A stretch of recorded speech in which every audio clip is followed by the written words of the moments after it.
Hello friends, welcome to Lingo Poster. आज मैं John Milton के लिसिडस पे कुछ एमसीक्यूज़ डिस्कस करूँगी एंड क्योंकि ये स्पेशल लिसिडस के पोएम पर डिपेंड्स क्वेश्चन होंगे, तो हो सकता है आपको कुछ क्वेश्चंस टफ भी लगें। सो चलिए स्टार्ट करते हैं, और जो आपको नहीं आते हैं वो आप नोट कर लीजिएगा। Thank you.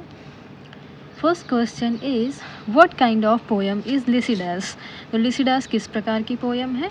तो इट इज़ अ एलेजी। आप सभी जानते हैं यह एक एलेजी है जो एडवर्ड किंग की डेथ पर लिखी गई है। नेक्स्ट क्वेश्चन है what is the main theme of Lycidas. Lycidas की मेन थीम क्या है? तो मेन थीम इसकी death and fame. Death and fame. Okay. The next is who is Lycidas in the poem. तो इस पोएम में Lycidas कौन है? तो यह एडवर्ड किंग है। एडवर्ड किंग जो जॉन मिल्टन के फ्रेंड थे। Okay. The next is what literary tradition does Lycidas follow. तो लिसिडस किस लिटरेरी डिवाइस को फॉलो करती है? तो it's a pastoral tradition. Pastoral tradition. क्यों? क्योंकि ये पेस्टोरल एलेजी है। Okay. The next is how did Lycidas die. यानी कि एडवर्ड किंग की मृत्यु कैसे होती है? तो in a shipwreck. In a shipwreck, जो आयरिश सी में ड्रॉन हो गया था, डूब गया था। Okay. The next is what role does the shepherd play in the poem. तो शेफर्ड ने इस पोएम में कौन सा रोल प्ले किया है? तो symbol of Milton's future, representation of Christ, speaker of the poem, symbol of death. तो the answer is speaker of the poem. Shepherd का जो रोल है वो एज अ स्पीकर इसमें यूज़ किया गया है। Okay. The next is which figure makes a sudden appearance toward the end of the poem. तो कौन सा फिगर अचानक से अपीयर होता है लास्ट में पोएम के? तो आंसर है सेंट पीटर। सेंट पीटर की एंट्री होती है। ओके। जो मैं सिर्फ आंसर डिस्कस कर रही हूँ, और उससे रिलेटेड आपका एक्सप्लेनेशन अगर आप पढ़ लेते हैं तो आपके जो भी नहीं समझ में आ रही हूँ वो चीज़ें क्लियर हो जाएंगी। सो मैं एक्सप्लेनेशन नहीं पढ़ रही हूँ, आपके लिए मैंने छोड़ दिया है। Okay. The next is what tone does Milton use in Lycidas. तो किस टोन का यूज़ लिसिडस में मिल्टन ने किया है? तो मॉर्नफुल एंड रिफ्लेक्टिव। मॉर्नफुल एंड रिफ्लेक्टिव यानी कि शोक को प्रेजेंट किया है। क्यों? क्योंकि एलेजी में शोक को प्रेजेंट किया जाता है, दुख को, सैडनेस को। What natural imagery is frequently used in the poem. कौन सी नेचुरल इमेजरी का बार बार यूज़ किया गया है? तो सी, फ्लावर्स एंड शेफर्ड लाइफ का यूज़ बार बार इस पोएम में किया गया है। Okay. The next is what does the ending of Lycidas suggest. तो लिसिडस की एंडिंग क्या सजेस्ट करती है? तो acceptance and spiritual peace. Acceptance and spiritual peace को प्रेजेंट करती है। Okay. The next is in which year Lycidas publish. आप सबको पता है 1637 1637 में पब्लिश हुई थी, और इसका सेकेंड एडिशन 45 में आया था।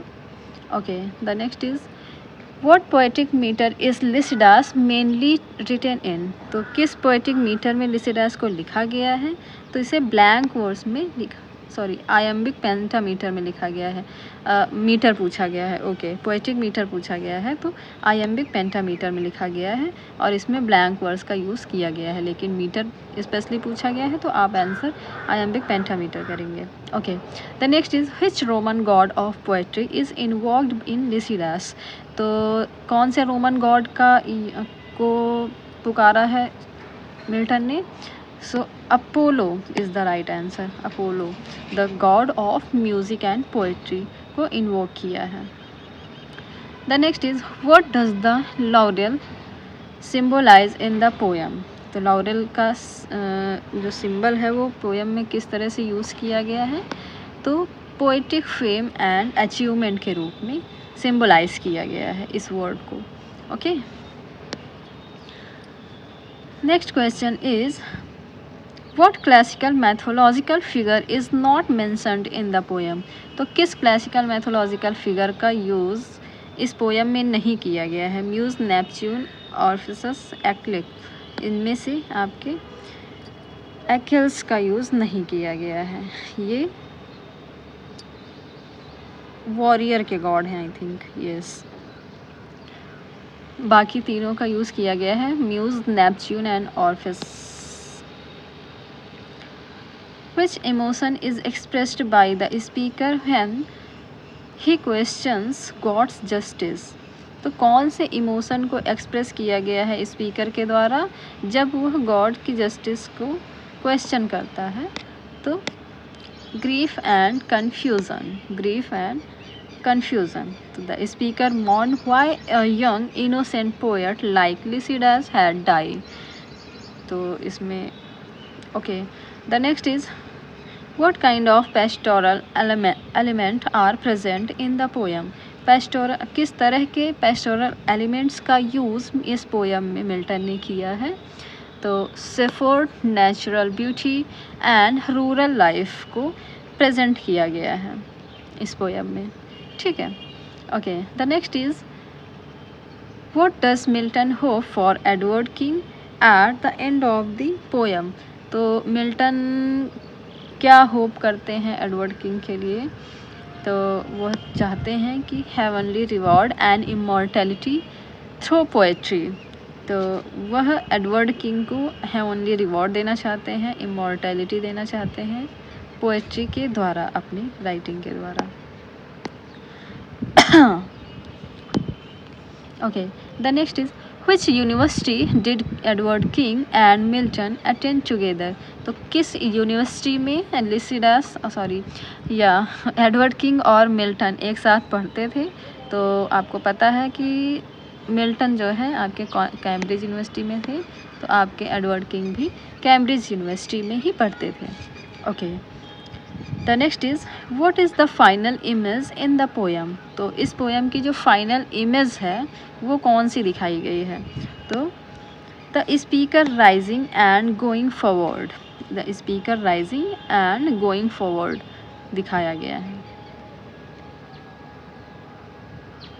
Okay, the next is what literary device is used throughout Lycidas by referring to Edward King as Lycidas?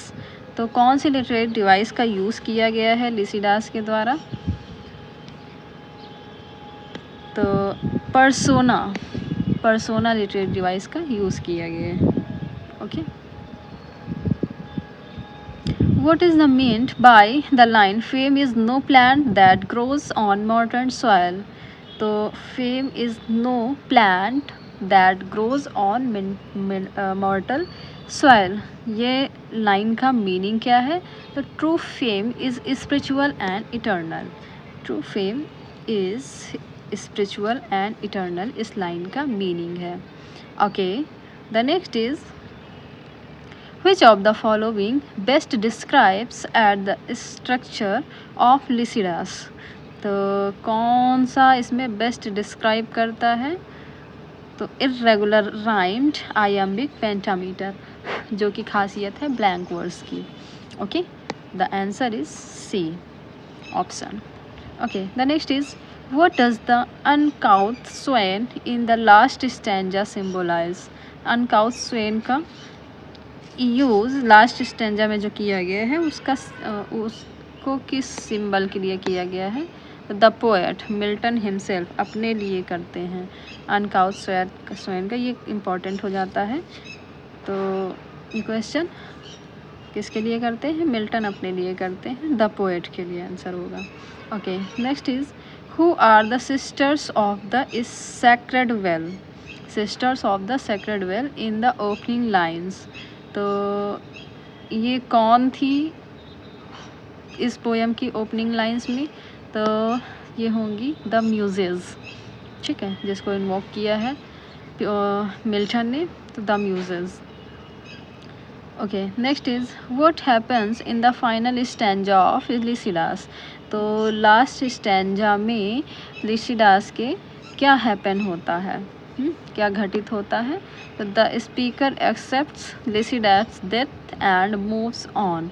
Speaker जो है वो एक्सेप्ट कर लेता है कि लिसिडास अब मर चुका है, यानी कि एडवर्ड किंग की डेथ हो चुकी है। Okay, the next is what is the symbolic meaning in of the sea in Lycidas? तो symbolic meaning of the sea, sea का समुद्र का सिम्बॉलिक मीनिंग क्या होगा? तो O god, fate and the unknown, fate and the unknown use किया गया है। Sea represent death, destiny and uncertainty of life. Okay, the next is which classical poet's style influenced Lycidas the most? तो कौन से classical poet की style ने Lycidas लिखने के लिए सबसे ज़्यादा इन्फ्लुएंस किया? तो Virgil. Milton follows the pastoral elegy style of Virgil's eclogues. तो वर्जिल को फॉलो किया है मिल्टन ने लिसिडास के लिए। Okay, the next is what criticism does Lycidas make about the clergy, यानी कि प्रीस्ट? तो आंसर है that they are greedy and careless. Clergy के लिए क्या यूज़ किया है? That they are greedy and careless. Okay, the next is and last question is what does Lycidas suggest about poetic fame? तो Lycidas जो है क्या सजेस्ट करती पोएटिक फेम के लिए? आंसर है it is immortal and blessed by heaven. Okay, so आज के लिए बस इतना ही। इस टॉपिक में मैं और भी क्वेश्चंस लाऊंगी जो बेस्ड होंगे आपके उनकी लाइंस, मीटर और कुछ relatable question. Okay, so thank you, please like and subscribe.